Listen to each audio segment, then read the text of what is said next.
Join us at Women of Courage and celebrate the achievements of women.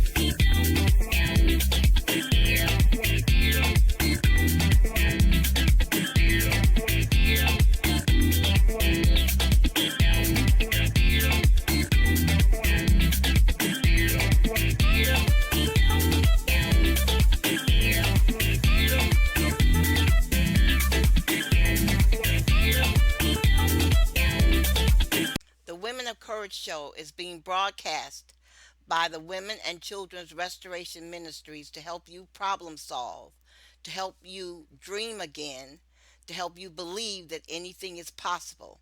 We want you to believe that you do not have to marry the first man you meet just to get someone to take care of you. You do not have to live a life of drudgery. You can educate yourself. All you have to do is learn to read competently. We want you to take a chance on yourself. Stop believing all the soothsayers around you that have never left a state in their lives. People who do not have courage to fly.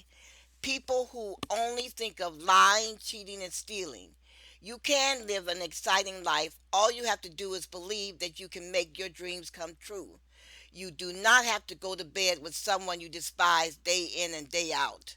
You have the right to marry someone that you can talk to someone that believes in you and has faith in you as a human being.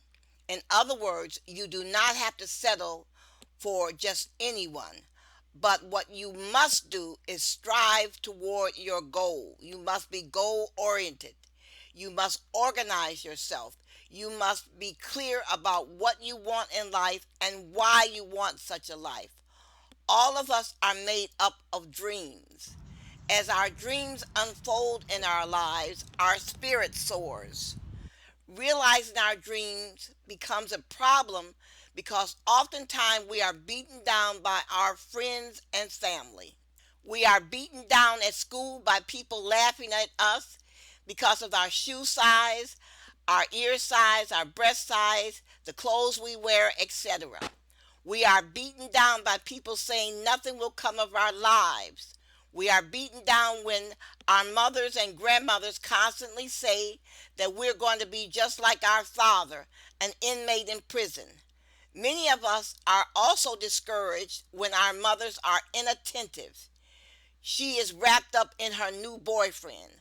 But life anew is possible. It is my job to encourage you to go as far as you can dream and as far as your dreams can take you. It is my job to get you to believe in life again. I am sick and tired of people failing at life just because they are around negative speaking and negative acting people. Do not let the failure of other people make you lose confidence in yourself. Yes, you may be surrounded by poverty, but you must look for a way out. The book, If You Believe in God, You Do Not Belong in Prison, will help you. What you must do above all else is learn to read competently. You must read, and read. Anyone who laughs at you for reading, you need to leave that person alone. I do not care if it's your mother. Anyone who discourages you, you are to stop all association. Man is not different than plants. We need encouragement to grow as plants need water to thrive. You are to leave foolish, stupid people alone. Their ignorance will weigh you down or even get you killed. Sit down and think how you can avoid these people, especially if they're in your family. If you are overwhelmed with the tiring feeling that feels as if you're carrying a bag of stone around every morning when you get out of bed and think how you'll have to spend another living life you're not passionate about, the books I suggest are the perfect solution for your unique needs. Not only will we help you realize why these feelings overwhelm you and what you can do to change it, but they will also teach you how to live a life of strength, courage, fearlessness in order to realize all of your dreams. If you are lacking the attitude and psychology, proper resource or vision to make your dreams a reality, combined with dissatisfaction with the execution of your plans, but you remain firmly dedicated to making your ambition a reality and creating the life you deserve, you will certainly derive the most benefit from professional, incredible content within these books. Contents that will assist you in achieving the results that you are after. You are never to give up on yourself. Are you ready to leave your future to chance? Of course not. Take your life in your hand and learn all the necessary tools, mindset, strategies used by the men and women of courage, used in order to live the life of their dream. Change your life with our book starting today.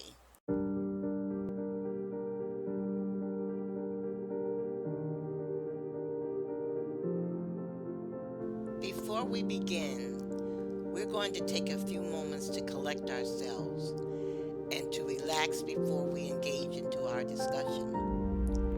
What we need to do is to focus now on bringing positive energy into our lives and into the world. The energy that we project every day is the same energy that we get back. We have all seen those people that can walk into a room and they glow. People want to be around them. People feel better being in their presence. That's the energy that we need to create. And once we learn how to do this, our lives will be filled with greatness. We will attract that positive energy.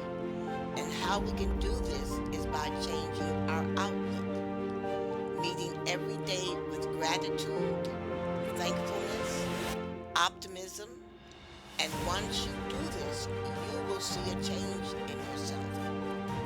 I want you to take a moment and close your eyes. Think about everything positive in your life. Family, friends, a career, your faith. All of this is how you start your day. Every morning when you wake up, I want you to think about what is positive in your life. I want you to list 10 reasons why your life is amazing. You will see the change. You will be changed.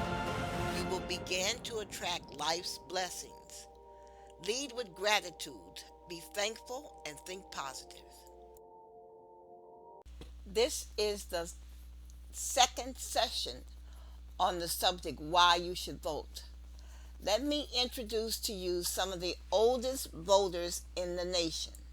Edna Bush was 105 when she voted in Augusta, Georgia in 2016. She was 21 years old when she cast her first ballot for President of the United States. Edna Bush had not missed an election since that day, as she's planning to vote in the general election at the age of 105. She says the only way to support whoever will be elected is by voting. There is so much violence in the world, and there's so many homeless people in the world, so many hungry people in the world, and there's so many people who are being unjustly treated. This is why you vote.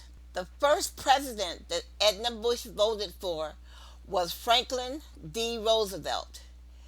Franklin D. Roosevelt was elected in 1932, and Miss Bush said the way whites treated blacks then pushed her to the polls. I used to wonder why I had to walk and the white rode the bus. We were walking to school and they would throw trash out of the bus at us walking. She has voted for 13 presidents. Her favorite president was John F. Kennedy. She took pride in electing Barack Obama. She started voting absentee ballots once she became 100. Eileen Smith of Pennsylvania said she cannot remember any election that she ever missed. She was 101 when she voted in the last election. She said bad weather could not keep her from voting. She said, I am 101, but everybody knows me, and I like going to the polls. Her daughter takes her to the polls. She said she was not satisfied with the last election where Trump was made president. Margaret Whitlock of Seattle, Washington, was 110 when she last voted. When Margaret Whitlock of Seattle was born in 1906, women did not have the right to vote. But now, at 110, Miss Whitlock is the oldest registered voter in Western Washington. She's been alive for 19 American presidents. Margaret still is passionate about her civic duty. She said, I don't know why we don't have better people running. We got them, but I guess they're not politicians. I vote because I'll have something to say after I'm gone. The oldest registered voter in the Washington state was 110-year-old Flossie Dixie of Spokane County. She was a few months older than Margaret Whitlock. Flossie Dixie died on the 23rd of November, shortly after the 2016 election. There's also Rulene Steingerger of Iowa. She was 102 when she last voted. She caucused for Hillary Clinton at the age of 102. She was determined to see a female president during her lifetime. She said, I got a job ahead of me. I got to live. After that, okay, I can die if I want to, but I'm going to live until Hillary Clinton is elected. Rulene Steingerger died in 2017 at the age of 103, 3 months after seeing Trump elected. Steingerger was born in 1913, before the First World War, when women could not vote. During the 2016 campaign, CNN documented Rulene Steingerger's effort to help elect Clinton, the country's first woman to capture a major political party nomination for president. September the 29th, Ms. Steingerger became one of the first people in Iowa to vote in person for Clinton for president. She met with Hillary Clinton backstage at a campaign rally where they took a picture together. She also carried a Hillary sign attached to the front of her walker. She says, I'm not going to take any chances and leaving it till election. When you're 103, you have to make every minute count. Grace Bell Hardison was a 100-year-old black woman who lived in Belhaven, North Carolina. She lived through the Great Depression, Jim Crow laws, and the Civil Rights Movement. And she lived to vote for the first black president of the United States, Barack Obama. Well, some white Republican got it in his head that he was going to stop her from voting, so he challenged the right for her to vote. Hardison's mail never came to her house. It always came to the post office. Though she had been on the voting roll for 30 years, this particular Republican decided she didn't have the right to vote. Republicans also challenged about 92 other black people in her area. After the newscasters heard of these efforts by the Republicans in North Carolina to disenfranchise these people, they backed off. Ms. Hardison and others were allowed to vote. The Republicans in North Carolina were having a good old time because they made 4,500 challenges to black people voting. This is why people say Republicans cannot win unless they cheat. Republicans tried to stop early voting. Then they put poor operating voting machines in minority areas where the voting machines break down. Republicans reduced the number of voting places, and that black people get tired of standing in line and go home and not vote. Donella Wilson is a 107-year-old black woman. She was the daughter of slaves. She's voted in every election since 1948 in South Carolina. Has voted in 13 presidential elections. She is one of the oldest voters of Richland County, South Carolina. She started voting in 1948. That was the first year African Americans were eligible to vote in a Democratic primary in the county after several challenges. Ms. Wilson says she takes pride in voting because she votes for those who came before her. Ms. Wilson said, "We couldn't spell the word vote. We didn't know what the word meant other than we had an opportunity to say something and cast a vote, praying as we go along that the vote would count to help us as a Negro race." Wilson said she is now happy to vote because she believes that voting makes everyone count. She was proud to see Miss Clinton nominated for president. She voted for Hillary Clinton, and she said she was thankful and proud to have witnessed President Barack Obama become the first black president of the United States. Wilson said, "To see this just makes me even more motivated and tells me how important it is to empower future generations because these are the shoulders that we stand on." The last two pictures that I'm showing you are suffragists Betty Friedan and Eve Tesla. These two women were protesting the rights of women. Is it not nice to know there are so many elderly female voters who treasure the right to vote and are still actively participating in the politics of this country? Nevertheless, the latest poll numbers show that Vice President Biden has a chance to win, but that does not mean it's guaranteed. That means the only poll that matters is the poll on election day, and we still got a lot of work to do. It may sound like a broken record, but it bears repeating. Trump won Michigan by exactly 10,704 votes in 2016, and he could very well win again if we do not do something to stop him. In a race that is this close, nothing is a sure bet. So we all need everyone to pitch in to make certain that we have the resources to reach as many voters as possible in November. Reverend Raphael Warnock said, "Our vote is our voice. Do you have something to say about the environment, health care, Social Security, road repair, insurance? Then you need to get out and vote." My name is Carl, and it is midnight in Texas. Until 2008, I was a conservative, and I changed my affiliation from Republican to Independent when Donald Trump announced his candidacy in June of 2015.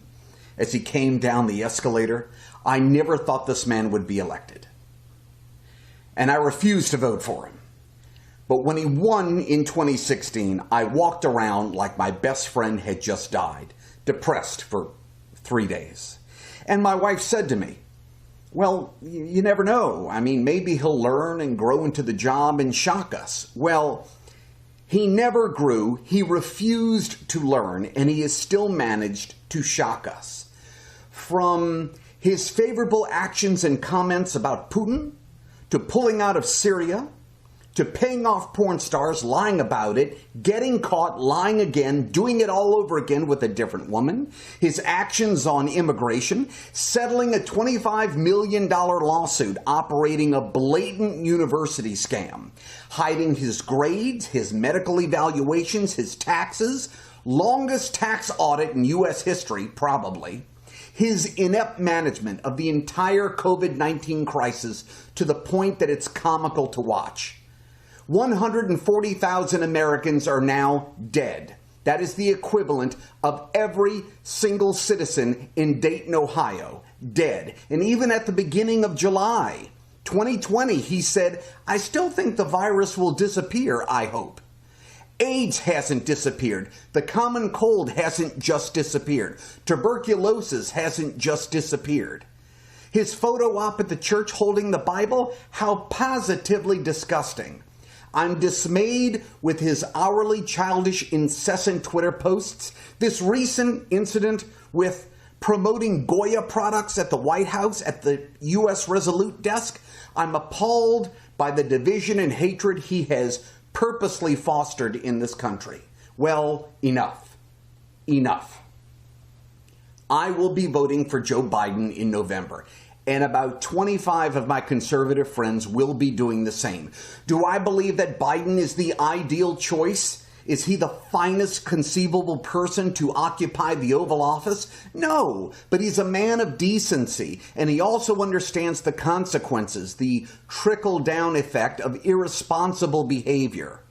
He has the requisite skills to lead and manage and respond with dignity.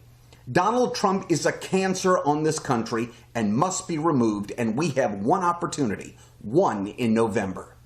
If you truly love the United States and what it stands for, Donald Trump must be removed with overwhelming action so we can make America great again. End of rant. I am going to pause for a second to take a short break while you listen to information regarding willpower and encouragement. It is all a matter of learning new behaviors. And please remember, it is easier to build strong minds than to repair injured people. What I said is a modification of a quote by Frederick Douglass. He said, "It is easier to build strong children than to repair broken men." Now,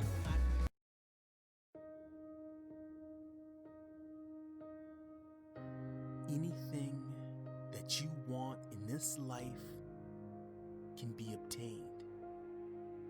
You just need to believe. Believe in yourself. You are strong. You are beautiful. You are resilient. You are what we call the women of courage. And your time is now. There are no victims in this life. So I'm asking you, are you ready to make a change? Are you ready to fight for what you want? Are you ready to fight for your dreams? If you are, it starts now. This is the Women of Courage. This right here, this is the moment right before the day starts when you get to look in the mirror and tell yourself who you are. Now, you've been through some dark days. I believe that. But all that pain and struggle, that made the person you're looking at now. So when you walk out of these doors today, I need you to believe in yourself. I need you to believe you are the strongest person walking this planet. They don't know what you've been through. They don't know the grind it took for you to be here. So when you leave here today, I need you to show them.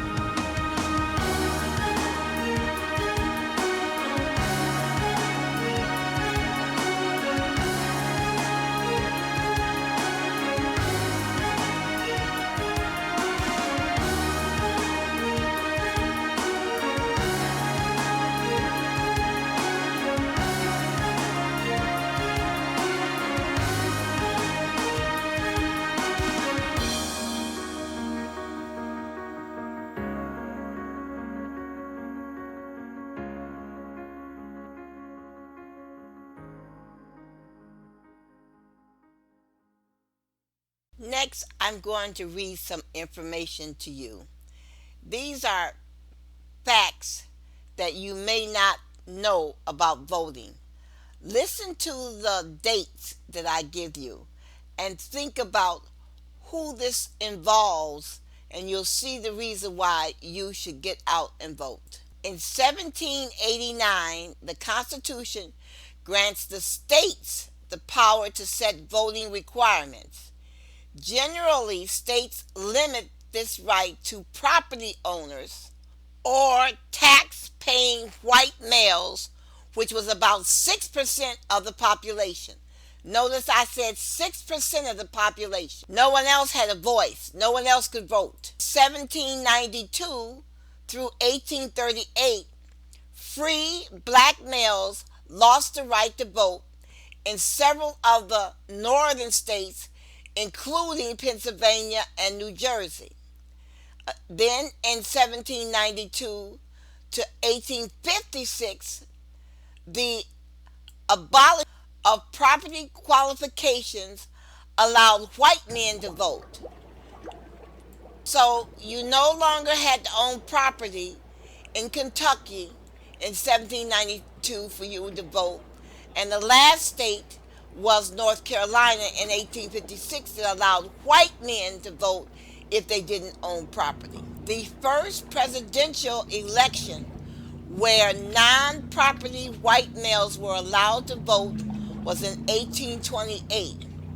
By the end of the 1820s, the attitude in state laws had shifted in favor of universal white male suffrage. The last state to allow white males to vote who did not own property was North Carolina.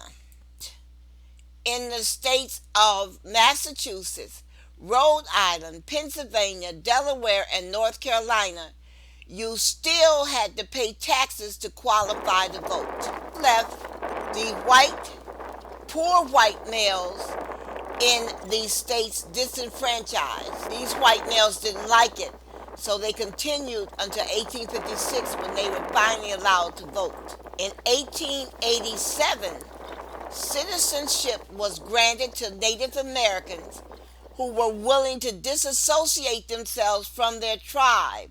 This was allowed in the Dawes Act, making them technically eligible to vote. In 1920, women were granted the right to vote by the 19th Amendment to the United States Constitution.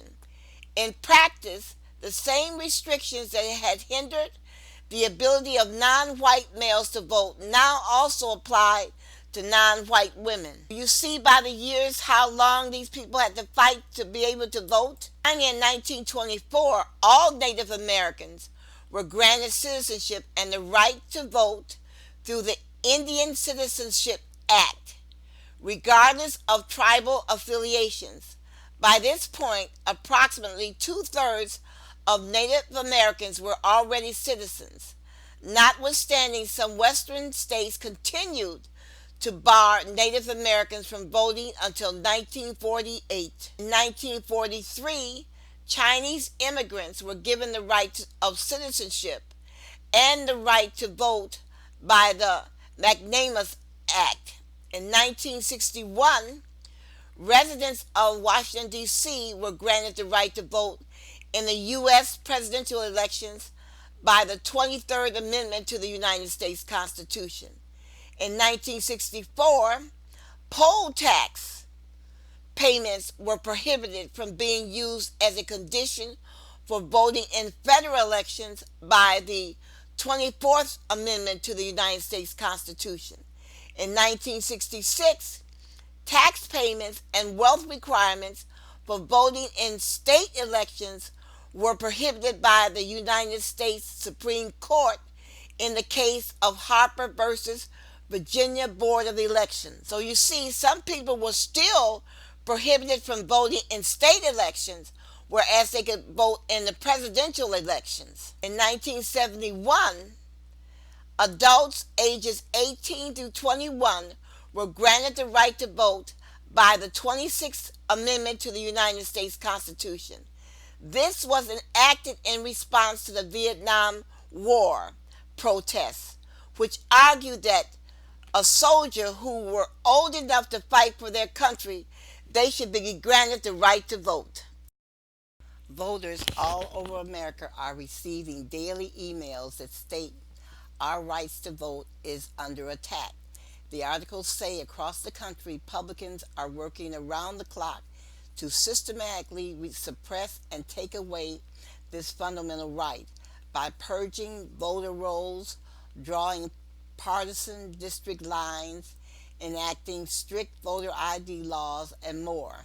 If we want to restore and protect our constitutional rights to make our voices heard at the polls, voter suppression tactics are a part of the GOP's election playbook. In 2018, they prevented up to 85,000 Georgians from voting, and with even more at stake in 2020, you can bet that they'll try to do it again. This is the most consequential election of our lifetime, and voting rights is one of the most consequential issues of this election. Republicans cannot win without cheating. Think about it. If voting didn't matter, then Republicans wouldn't try so hard to prevent people from voting. So let's get out the vote this November. Recently, Republican election officials did all they could to make voting difficult in Georgia, forcing people to stand in line for hours during the COVID-19 pandemic just to exercise their right to vote. Back in April, the same thing happened in Wisconsin. We need to fight voter suppression as hard as we can with local, state, and federal advocacy. As we get closer to the election, we also need to remind every eligible voter, especially those who lean toward Democrats and live in swing states, why it's so important to cast a ballot. If you are a concerned citizen, then you must vote. Racism is a public health crisis, and it too must be addressed. Public health is built on the principle of saving lives, and there has been no greater threat to black lives than systematic racism. The policing of black bodies extend far beyond the actions of individual police officers. It is in our workplace, our schools, and our public institutions. It is in our healthcare system, creating barriers to health both inside and outside the doctor's office. If you're sick and tired of hate, then you need to vote. August 7, 2018, John Pavlovich wrote an article. You can't change this hatred. You have to vote it out. Please read this article, as it is one of the most outstanding articles of 2018. I'm going to read a section of this article now. Listen carefully. There is an old saying, when the horse is dead, dismount. It's time to stop beating that horse. America is not going anywhere. I've tried for 3 years now. I've tried to understand them. I've tried to listen to them. I've tried not to assign motives to them, not to speculate as to why they voted the way they voted, not to believe they consented to every cruelty that they voted and birthed and enabled.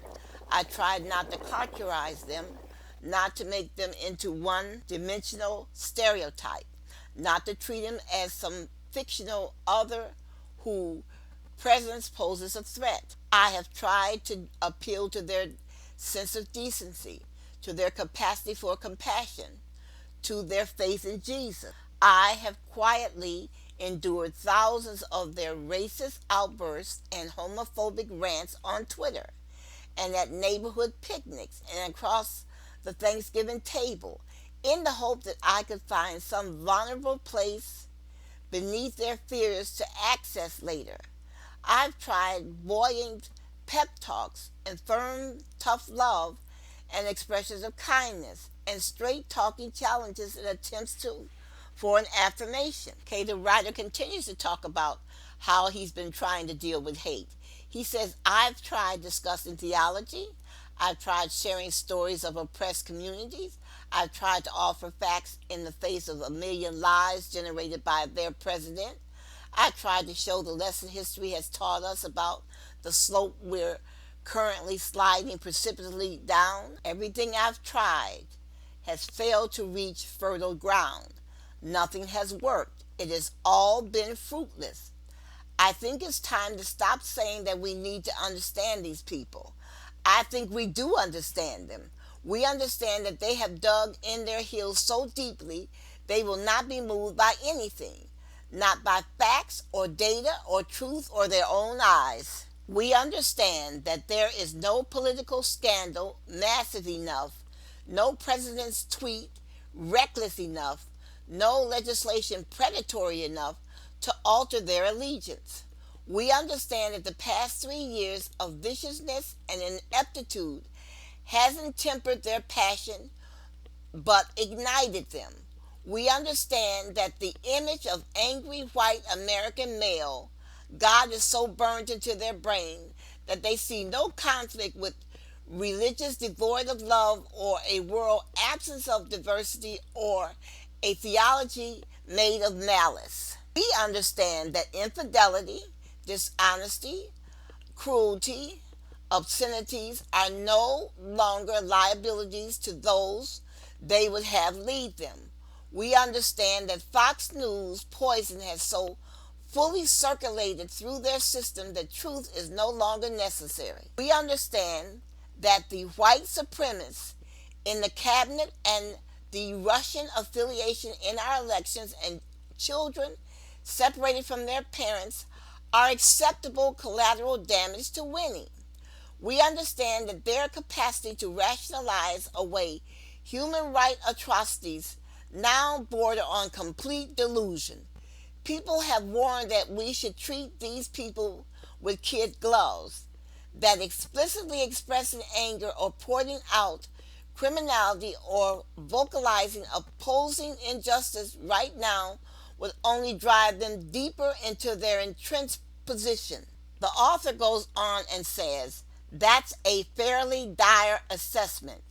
If adults are that fragile in the face of reality, that willing to deny country and humanity simply because they're offended, that thick, thin skinned and prone to mutiny, their dispositions aren't really a burden the rest of us should bear.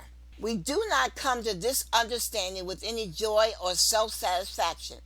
We come to it with a sober, desperate, and the deepest grief because we know, practically speaking, that right now these people are unreachable. It's one thing to have held our hope out for them on November 2016, but at this point, I'm not sure any miraculous moral awakening or conversion of their heart is possible. If the consciousness and compassion of Trump voters and reason has not been assessed and unearthed by now, I'm concerned that these things will never be forthcoming. Since Trump voters will not be moved, the rest of us need to move together. Democrats, Republicans, and independents, that deeply devout and passionately irreligious people of every pigmentation and persuasion, we need to move in concert to affirm our shared regard for one another and to vote to restore balance in something we all love and is teetering wildly. This is not a battle to change the minds of the few who refuse to be changed. That horse is dead. It also isn't a test to see if we can manufacture the same hatred and vitriol for them as they dispense toward us.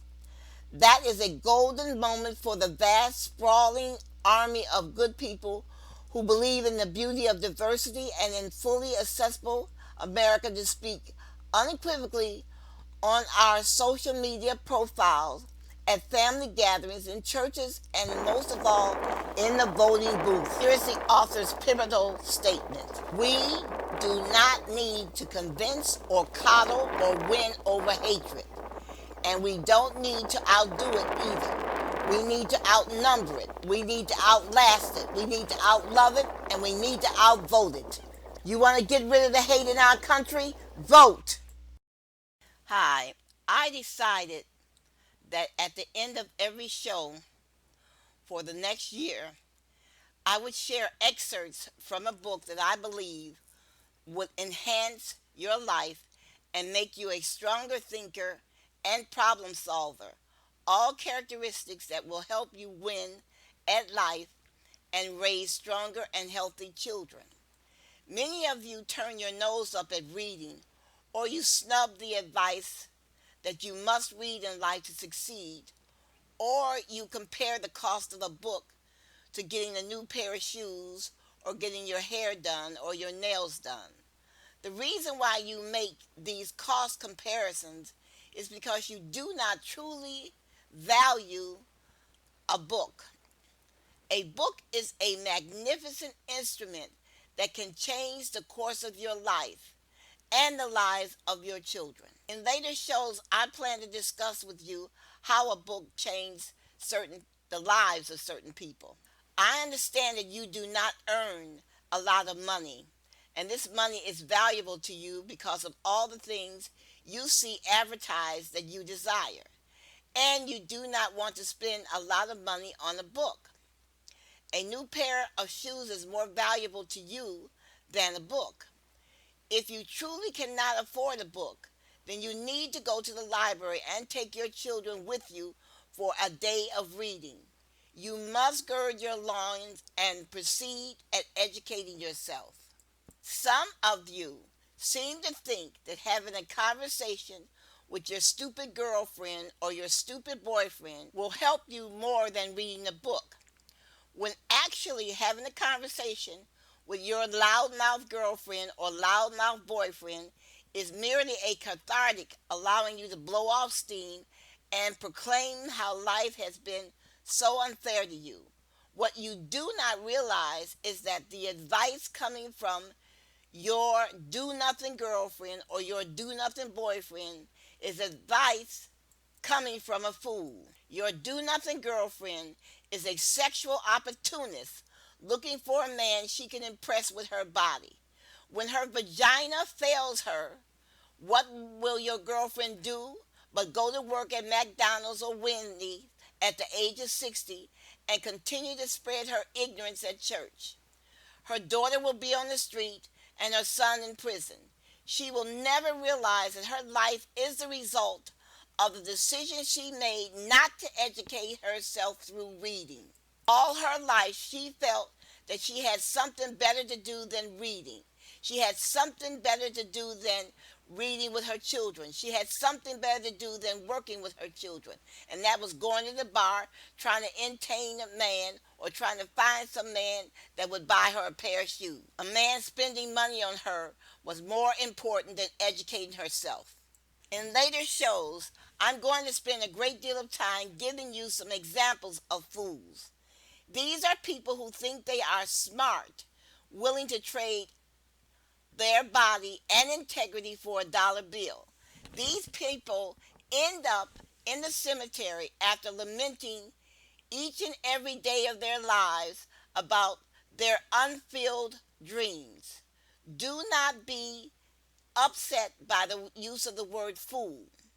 You tell me if a woman is not a fool to instruct her grandson to kill her husband for a $25,000 life insurance. Let that sink in for a moment. Instead of instructing her grandson to make something of his life, the grandmother instructs her grandson to become a murderer, to kill his grandfather. I have this anecdotal advice for you about reading. Listen to this short true story. A friend and I were talking. She said a woman she knew called her and sought to renew their friendship. During their conversation, the woman told my friend that President Trump had done so much for black people, and that's why she voted for him in 2016, and she was going to vote for him again in the upcoming election. My friend asked her a question. She said, "Tell me some of the things that Trump has done for black people." The woman said, "A whole lot." My friend persisted and asked her to name one thing that Trump had done for black people. The woman could not. The woman kept using the phrase, "a whole lot of things." My friend said after a while she stopped talking. Finally, the conversation was over and my friend hung up. My friend said, as she hung up, she made up her mind right then that she would never renew her friendship with this woman. Now ask yourself why. Why would she not renew her friendship with this woman? You can answer this question in 2 words. The woman was a poor thinker.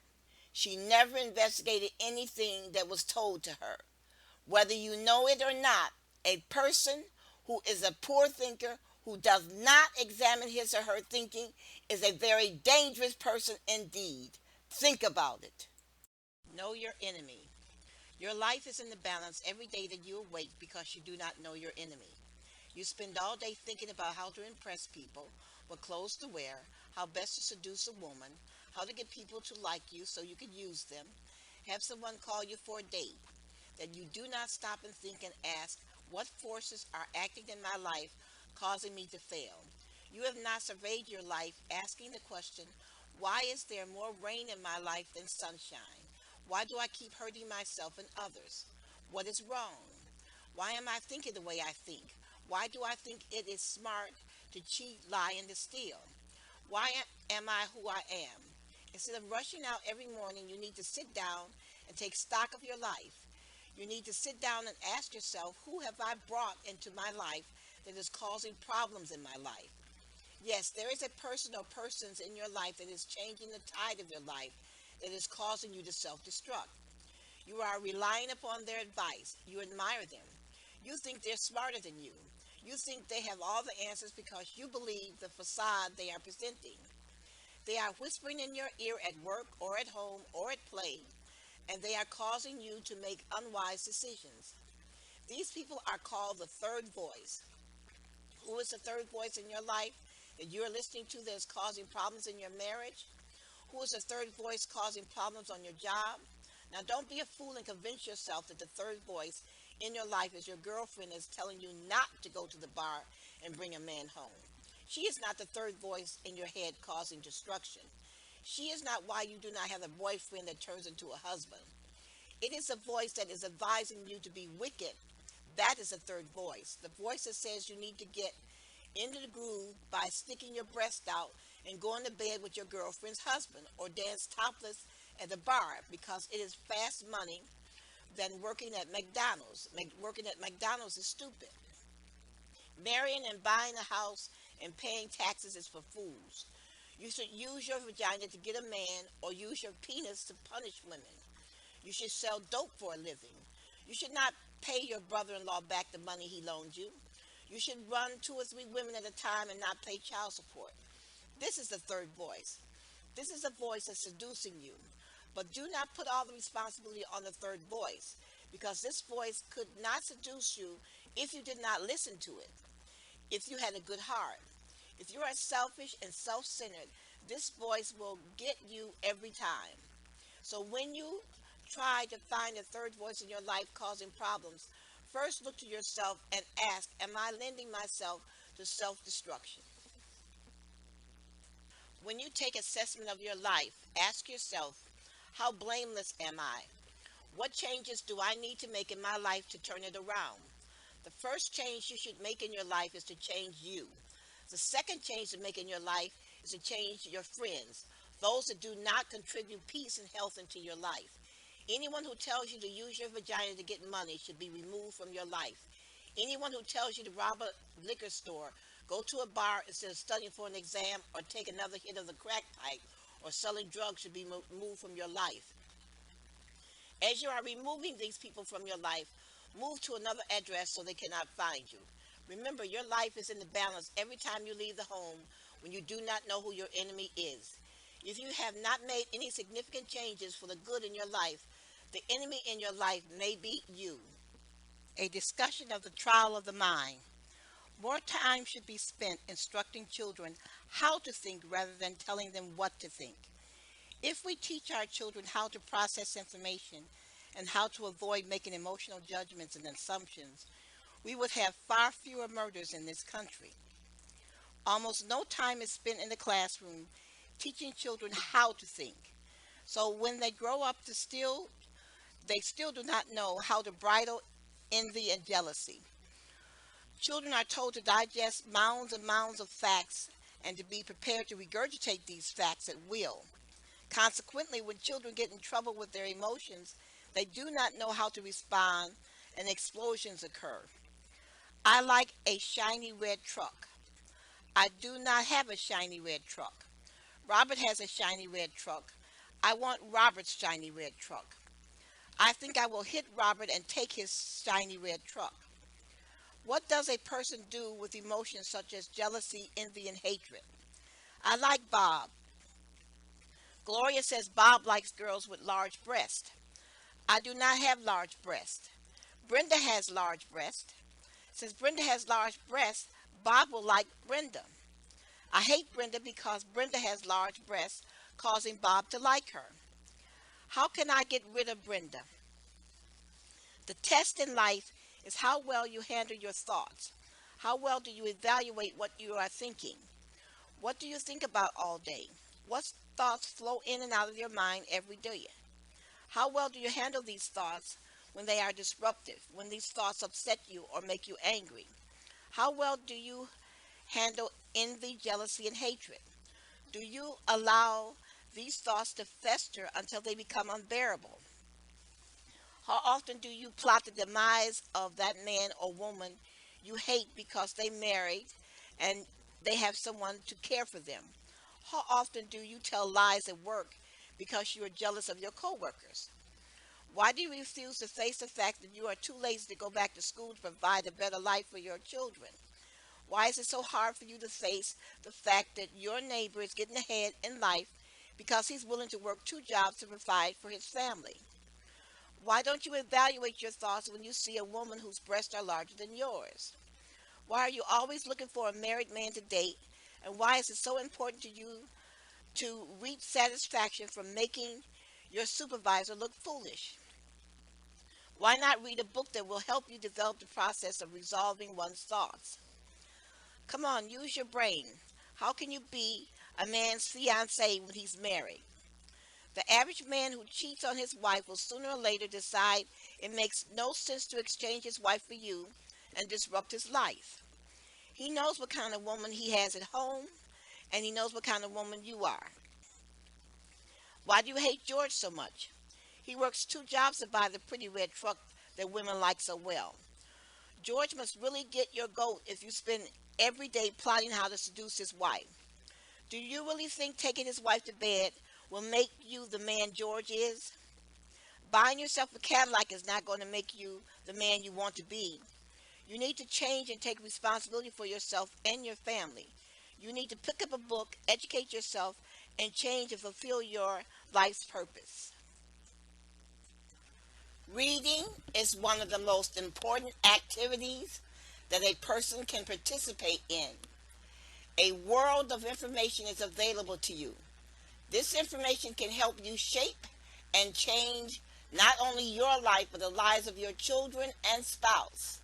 Visit the website touchedbythelight.us and find yourself a book to read.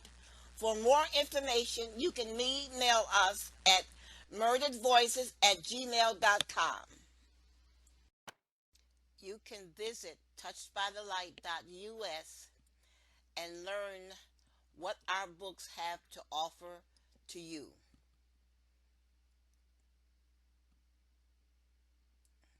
Here's an essay I would like for you to hear.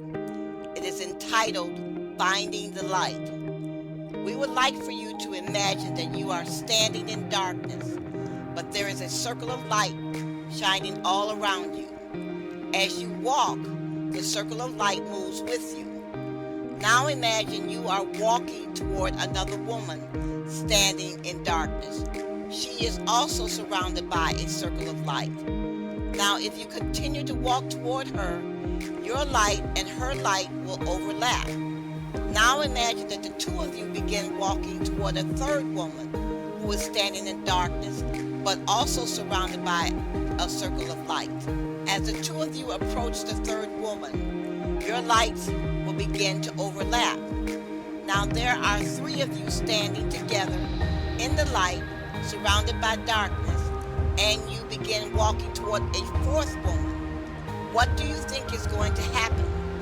The fourth woman's light will overlap the lights surrounding the three of you. Something else is going to happen. The illumination surrounding the four of you will be greater than the illumination surrounding any one woman, increasing your visual perception, allowing you to peer into the darkness with greater accuracy. We believe every woman living in this country has a light surrounding her that can help solve the problems of domestic violence and sexual violence. We believe women must come together with their individual lights out of the darkness to illuminate all the dark shadows and foes hiding this awful crime. If the women in this country and the world begin speaking with one voice to their fathers, to their husbands, to their sons, to their brothers, to their uncles, to their nephews, to their cousins, and to their grandfathers. Sooner or later, the men in this country and the world will hear us, and they will understand that they must join us in stopping violence against all women. Our voices must become a crescendo, and we must work together. Galatians 6:1. Bear one another's burden and rid ourselves of guilt and sin. Some years ago, I read the book entitled Evil Under the Sun. The book was written by Agatha Christie and acted by her most famous detective, Hercule Poirot. Evil Under the Sun was published in England by Agatha Christie June 1941, which means Miss Christie wrote Evil Under the Sun during the Battle of Britain. Think of her tenacity. Her country was at war, yet she sat down and wrote a novel to entertain people. There's a passage in Deuteronomy 30:19 that describes that. Today I am giving you a choice. I am now giving you a choice between life and death, between God's blessing and God's curse. And I call heaven and earth to witness the choice you make.